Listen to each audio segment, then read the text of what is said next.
kesalahanmu A, B, C, D, hari itu kau pernah kayak gini, hari itu kamu di sini pernah kayak gini, kemudian iya saya maafkan kamu. Itu manusia. Tapi Allah Subhanahu wa taala ketika seorang hamba datang di hadapan Allah, kemudian ditampakkan dosa-dosa yang selama ini pernah dia kerjakan, ketika dia meyakini dia akan binasa, dia akan hancur karena dosa-dosa yang selama ini dia kerjakan, maka Allah mengatakan, dahulu di dunia aku tutupi dosa-dosa tersebut daripada pandangan mata manusia, dan aku hari ini ampunkan dosa-dosa tersebut ke atas dirimu. Subhanallah. Ini Allah Subhanahu wa ta'ala yang bisa seperti itu, cuma Allah. Yang cintanya kepada kita sangat luar biasa, cuma Allah Subhanahu wa ta'ala. Yang rahmat kepada kita sangat luar biasa, cuma Allah Subhanahu wa ta'ala. Sehingga para salaf mengatakan, kalaulah kelak aku dipilih untuk dihisab oleh Allah ataukah dihisab oleh ibuku, maka aku akan milih untuk dihisab sama Allah Subhanahu wa ta'ala. Karena Allah sangat luar biasa ampunannya, sangat luar biasa rahmat Allah Subhanahu wa ta'ala. Bahkan rahmatnya mengalahkan kemurkaan Allah Subhanahu wa ta'ala. Ikhwatal iman rahimani wa rahimakumullah, diperintahkan untuk bertaubat. Bahkan Allah senang dengan seseorang yang bertaubat kepadanya. Di dalam sebuah hadis Rasulullah sallallahu alaihi wasallam mengatakan, lallahu asyaddu farahan bi taubati abdihi hina yatub ilaihi min ahadikum kana ala rahilatihi bi ardin falatin. Sesungguhnya Allah Subhanahu wa taala sungguh sangat senang dengan taubatnya salah seorang di antara kalian, hina yatubu ilaih, ketika dia bertaubat kepada Allah Subhanahu wa taala, min ahadikum kana ala rahilatihi bi ardin falat, melebihi salah seorang di antara kalian yang sedang di atas tunggangannya, yang ketika itu dia berada di atas sebuah tanah yang dia tidak ketahui tempatnya di mana. Dia tidak tahu tempat ini di mana, dia sedang terkurung di tempat tersebut. Kemudian fanfalatat minhu wa 'alaiha ta'amuhu wa syarabuh. Tiba-tiba ketika dia lepaskan tunggangannya, tiba-tiba tunggangannya itu lari meninggalkan dirinya. Padahal di atas tunggangannya tersebut ada makanannya, ada minumannya. Fa'ayisa minha. Maka orang yang seperti ini pasti akan putus asa sudah. Kalau tunggangannya sudah kabur, mustahil balik. Nggak ada itu dipasangin apa? Alarm, GPS, nggak ada GPS. Kalau hilang ya hilang sudah. Fa'ayisa minha, dia sudah merasa putus asa. Fa'ata syajaratan fattaja'a fi dhilliha. Kemudian orang ini yang putus asa ini mendatangi satu buah pohon yang besar. Kemudian dia bersandar di bawah pohon tersebut, bernaung di bawah naungan pohon tersebut.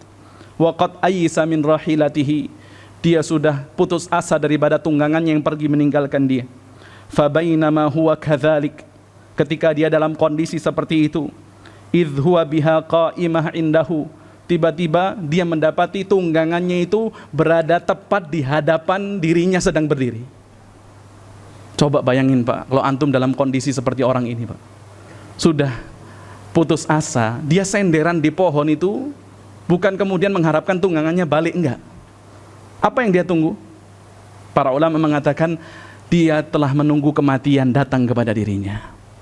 Sudah selesai sudah, nggak ada jalan keluar lagi. Tiba-tiba dia dapati tunggangannya itu di hadapan dia. Kemudian dikatakan Rasulullah, fa'akhadha bihitamiha, dia segera pegang tali kekang tunggangannya tersebut, untanya tersebut. Thumma qala min syiddatil farah, kemudian dia berkata karena terlalu bergembira, dia mengucapkan, Allahumma anta abdi wa ana rabbuk. Allahumma anta abdi wa ana rabbuk. Ya Allah, sesungguhnya engkau adalah hambaku dan aku adalah Tuhanmu. Kata Rasulullah, akhta' min syiddatil farah, orang ini salah ngomong karena terlalu gembira Pak. Harusnya kan ya Allah, aku hambamu, kamu Tuhanku, tapi karena dia terlalu bergembira sampai salah ngomong. Allahumma anta abdi wa ana abduk. Ya Allah, engkau adalah hambaku dan aku adalah Tuhanmu. Kata Rasulullah, akhta' min syiddatil farah, saking senangnya sampai dia salah ngomong. Allah lebih senang daripada orang ini. Ketika kita kembali kepada Allah, bertaubat kepada Allah, mengakui dosa-dosa kita di hadapan Allah Subhanahu wa ta'ala, Maka Allah katakan tsumma lam yatubu, kalau mereka yang mengazab kaum mukminin baik dari kalangan laki-laki maupun wanita kemudian mereka tidak bertaubat, maknanya apa? Kalau mereka bertaubat, Allah akan ampuni dosa-dosa mereka. Allah akan masukkan mereka ke surga, masuk di dalam kumpulan orang-orang yang disebutkan pada ayat setelah innalladzina amanu wa amilus salihat. Innalladzina amanu wa amilus salihat, sesungguhnya orang-orang beriman, yaitu yakin kepada Allah Subhanahu wa taala, wa amil salihat, dan melaksanakan amal saleh. Jadi keimanan ini tidak hanya ucapan belaka, tidak hanya keyakinan saja, tapi keimanan adalah qaulun bil lisan, ucapan dengan lisan, wa i'tiqadun bil janan, yaitu meyakini dengan hati, wa amalun bil jawarih, ketika seseorang beramal dengan anggota tubuhnya, itu iman. Jadi iman itu mencakup sesuatu yang zahir maupun yang batin. Kalau iman disebutkan sendiri, maka ini masuk di dalamnya perkara-perkara yang zahir maupun perkara-perkara yang batin. Ini rumusnya. Kalau iman disebutkan sendiri, masuk di dalamnya perkara-perkara yang zahir, perkara-perkara yang nampak, masuk juga di dalamnya perkara-perkara yang batin, yaitu perkara-perkara yang ada di dalam keyakinan seseorang hamba. Itu kalau disebutkan sendiri.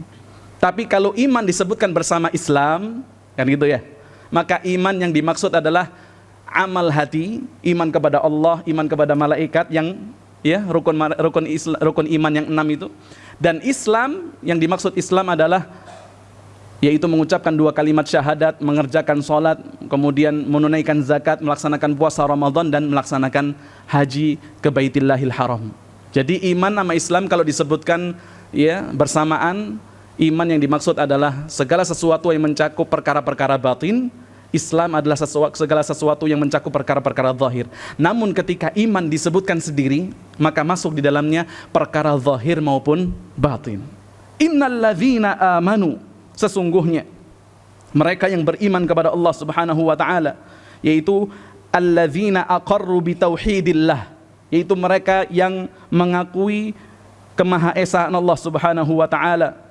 Wa hum haula'il qaum, mereka adalah orang-orang yang diazab di dalam lubang tersebut. Ketika mereka digali, dimasukkan ke lubang tersebut untuk diazab, mereka dalam kondisi beriman kepada Allah Subhanahu wa taala. Wa amilus salihat, dan mereka adalah orang-orang yang melaksanakan amal soleh. Maknanya apa? Kata Al-Imam At-Tabari rahimahullah, wa amilu bi ta'atillahi wa tamaru li amrihi wa antahu amma nahahum an, yaitu orang-orang yang senantiasa melaksanakan ketaatan kepada Allah Subhanahu wa taala. Orang-orang yang senantiasa melaksanakan perintah Allah Subhanahu wa taala. Ini mencakup makna wa amilus salihat. Termasuk diantara orang-orang yang senantiasa menjauhi perkara yang diharamkan oleh Allah Subhanahu wa ta'ala. Ini masuk di dalamnya, mencakup di dalamnya itu wa amilus salihat, mereka yang beramal saleh. Maka Pak ikhwatul iman rahimani wa rahimakumullah, ketika kita menginginkan surganya Allah, ketika kita menginginkan kenikmatan yang abadi, maka kita dituntut untuk memperbaiki lahir maupun batin. Lahir yang dimaksud apa? Amalan hati, keimanan, keikhlasan. Adapun atau batin itu adalah amalan hati, keimanan maupun keikhlasan. Adapun lahir adalah amalan yang nampak, ya, daripada salat, puasa dan seterusnya. Kata Allah, falahum azabu innalladzina amanu wa amilus salihati lahum jannatun tajri min tahtihal anhar. Bagi mereka adalah surga-surga. Ya, dikatakan oleh Syekh Muhammad ibn Saleh Al-Utsaimin rahimahullah, dzalika ba'dal ba'tsi fa innahum yadkhuluna hadhil jannati allati fiha ma la 'ainun ra'at wala udhunun sami'at wala khatara 'ala qalbi bashar. Ini akan diberikan setelah manusia dibangkitkan daripada kubur mereka. Maka yang berbuat baik, mereka akan dimasukkan ke dalam surga-surga. Sebagaimana tadi yang melaksanakan kemaksiatan, melaksanakan pembangkangan, kufur kepada Allah, dimasukkan dalam neraka jahanam. Karena memang uslub Al-Quran seperti itu, Pak. Ya, ketika Al-Quran menyebutkan yang baik, maka diikuti penyebutan perkara-perkara yang buruk. Contohnya, Allah mengatakan di dalam surah Az-Zalzalah, "Faman ya'mal mithqala dzarratin khairan yarah." Yang khair dulu. Baru kemudian disebutkan wa may ya'mal mithqala dzarratin syarran yarah. Contoh lagi, Allah mengatakan di dalam surah Hud misalnya, "Faminhum syaqiyyun wa sa'id." Ada orang-orang yang celaka, ada orang-orang yang bahagia. Di dalam surah yang lain, ayat yang lain Allah mengatakan fariqun fil jannati wa fariqun fis sa'ir. Sebagian akan dimasukkan ke dalam surga, sebagian dicampakkan ke dalam neraka. Di dalam surah Az-Zumar, wasiqal ladzina kafaru rabbahum ila jahannam zumara. Akan dihimpun orang-orang yang kufur kepada Rabb mereka ke dalam neraka jahanam secara berbondong-bondong, bergerombol-gerombol. Kemudian di ayat yang berikutnya Allah mengatakan wasiqal ladzina taqaw rabbahum ilal jannati zumara. Ya. Jadi kadang disebutkan surga, neraka, celaka, bahagia. Surga, neraka, baik, buruk. Ini memang uslubnya Al-Qur'an. Cara ya dan gayanya Al-Qur'an memang seperti itu. Tujuannya apa? Para ulama mengatakan agar ketika manusia beribadah kepada Allah, mereka berada di antara khauf dan roja, di antara takut dan harap. Ya, jadi orang itu memang harus dikasih terus perkara-perkara yang menjadikan dia takut sama Allah, kemudian tetap disisipin perkara-perkara yang menjadikan dia itu berharap kepada Allah Subhanahu wa taala. Karena memang seperti itu, jangankan perkara surga neraka, Pak. Di sekolah saja, di pesantren nih, santri-santri nih, pasti ada yang namanya reward, betul nggak? Ada yang namanya apa lagi? Punishment. Reward maksudnya gimana? Kalau bisa setoran satu hari 3 juz, nah, itu ada rewardnya. 3 juz, Masya Allah, 3 juz ini murojaah. Bukan setoran baru, murojaah. Untuk jaga hafalan 1 hari 3 juz, ada rewardnya. Apa rewardnya? Makan 7 kali, jangan. Malah ngantuk nanti, malah hilang hafalannya. Rewardnya dapat kitab misalnya. Di sekolah seperti itu. Kalau keluar pesantren tanpa izin, betul tak? Ada punishmentnya. Ya di sini musyrifnya apa punishmentnya? Keluar tanpa izin, dipotakin. Kalau di sekolah luar itu kita katanya jangan berikan hukuman yang bersifat fisik. Masya Allah.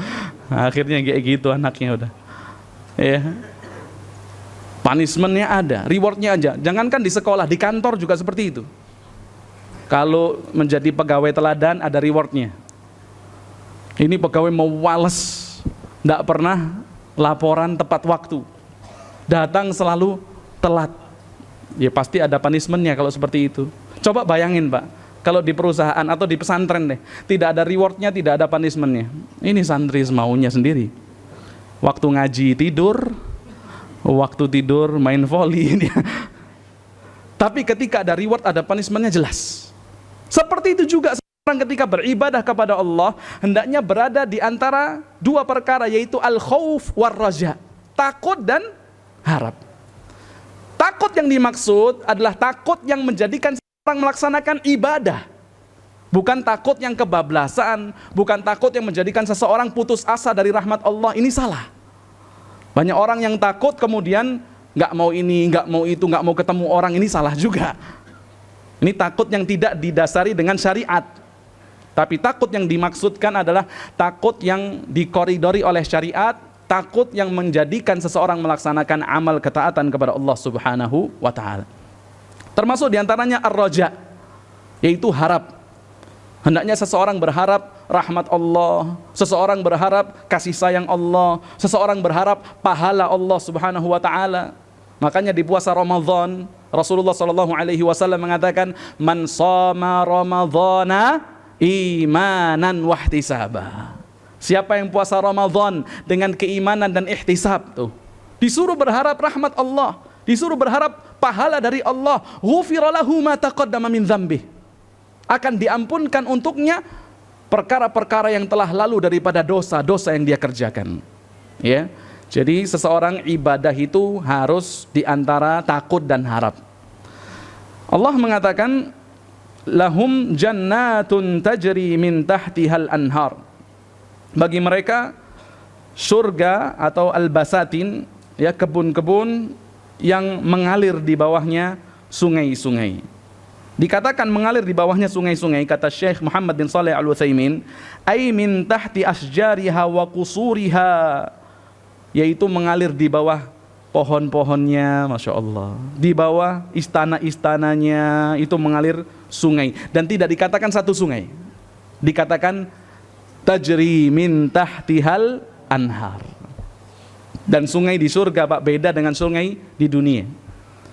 Kata Syekh Ibn Shalih Al-Utsaimin, thumma hadhil anhar ja'a fil ahadits annaha la tahtaju ila hafrin. Sungai di surga itu tidak butuh, ya, digali dulu sesuatu yang kemudian menjadikan airnya itu tetap mengalir pada, ya, pada ukhdud, ya, paritnya itu enggak. Sungai di surga dikatakan tidak ada paritnya, seperti yang dikatakan oleh Syekh Ibnul Qayyim Al-Jauzi rahimahullah, anharuha fi ghairi ukhdudin jarat, bahwasannya sungai-sungai surga ini mengalir tanpa ada batasnya, ya, ukhdud, tidak ada parit-paritnya, tidak ada. Subhana mumsikuha anil faidan, Allah yang menjadikan sungai-sungai tersebut tidak luber, Pak, ke samping-samping. Coba deh kalau di sini Sungai Ciliwung itu, kalau sudah naik airnya luber, lubernya ini bikin rugi orang, ya. Tapi kalau sungai di surga, Masya Allah.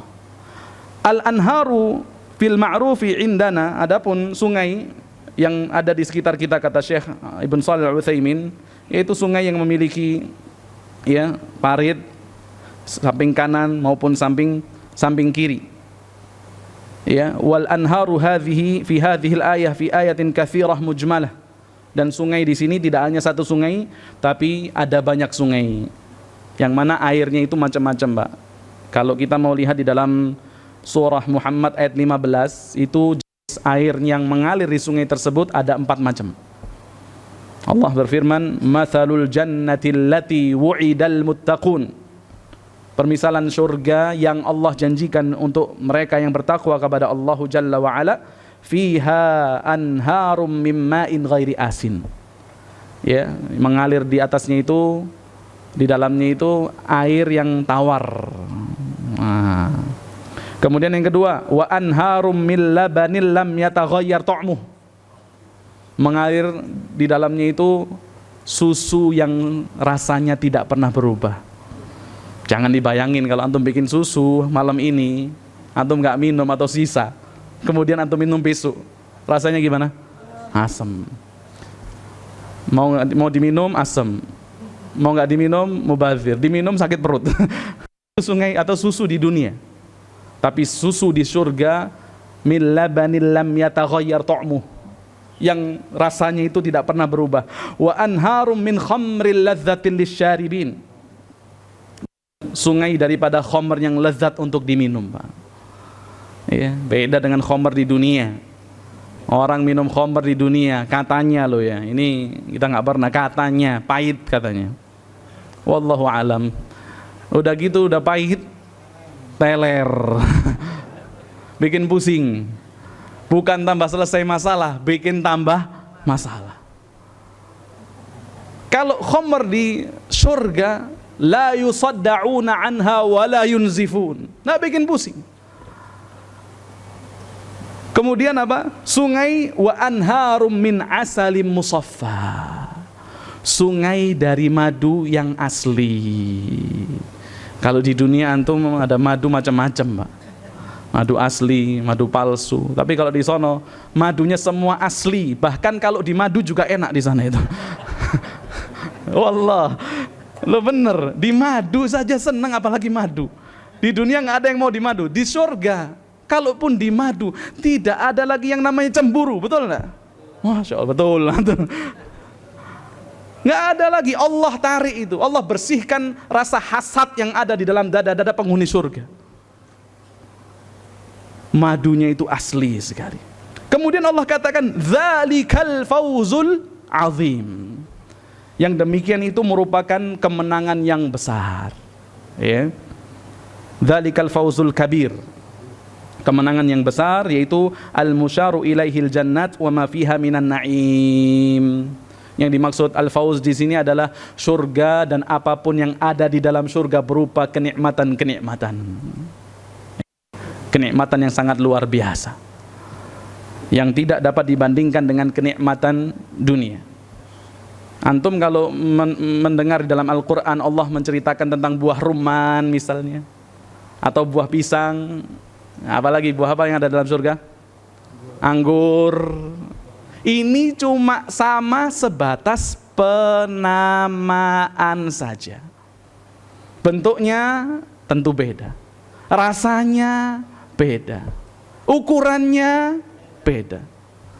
Kok bisa tahu Ustadz beda? Ya jelas beda. Kalau kita tahu rasanya, ukurannya, warnanya, maka ini menyelisihi firman Allah, fala ta'lamu nafsun ma ukhfiya lahum min qurrati a'yun.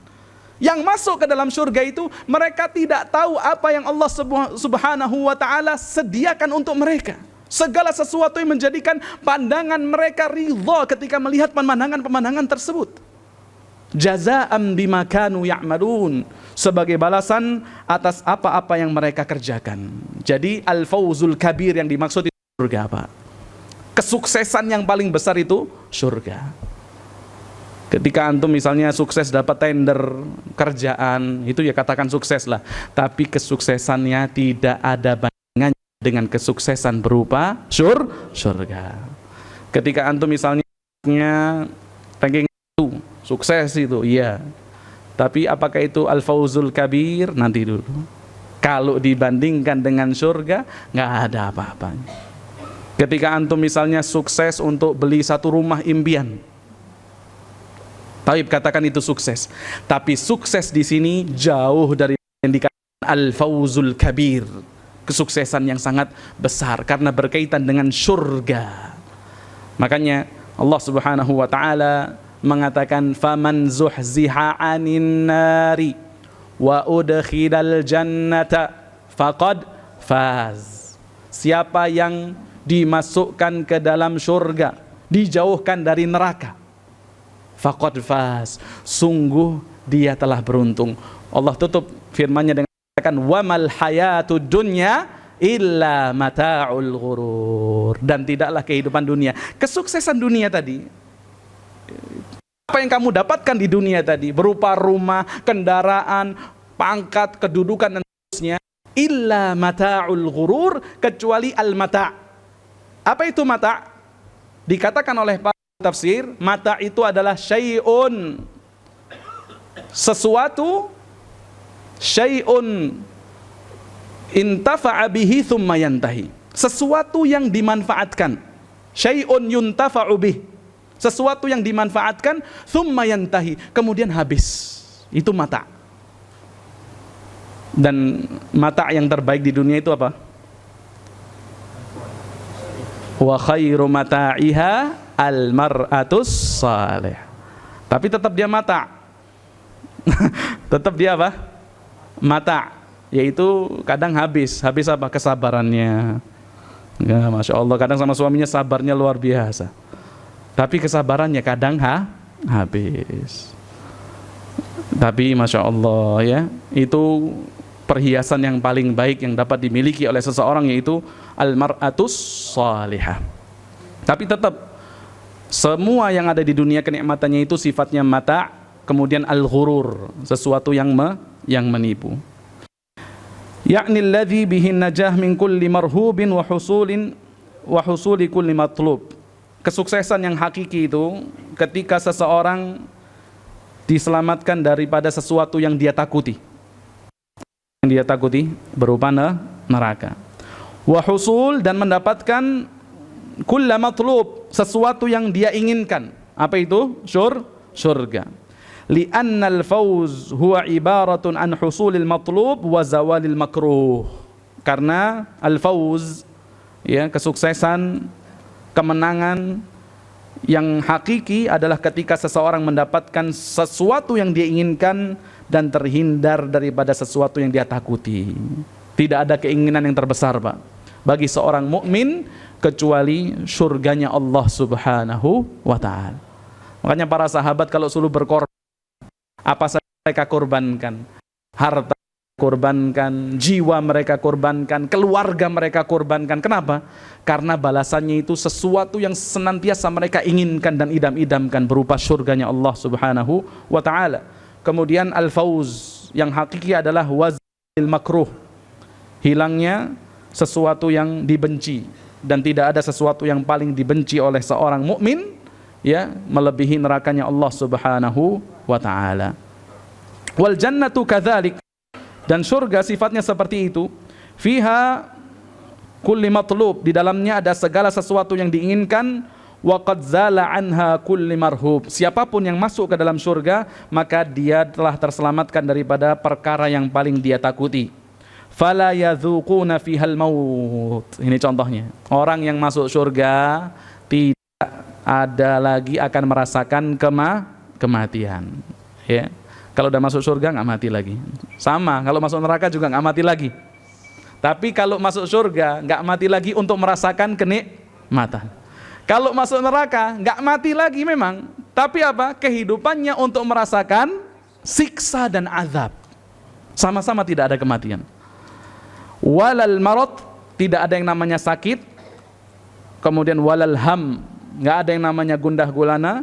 Walan nasab, dan tidak ada yang namanya payah, ya, capek lagi, itu tidak ada di dalam surganya Allah. Taib, ya, ini yang dapat kita bahas terkait dengan surah Al-Buruj ayat yang ke-11. Allah Subhanahu wa ta'ala menyebutkan tentang janji yang diperuntukkan bagi mereka yang melaksanakan amal saleh dan dilandasi dengan keimanan kepada Allah Subhanahu wa ta'ala. Semoga Allah Jalla wa ala jadikan kita orang yang senantiasa beriman dan beramal saleh. Amin ya rabbal alamin. Baik, kita tutup dengan doa kafaratul majlis. Subhanakallahumma bihamdika asyhadu an la ilaha illa anta astaghfiruka wa atubu ilaik.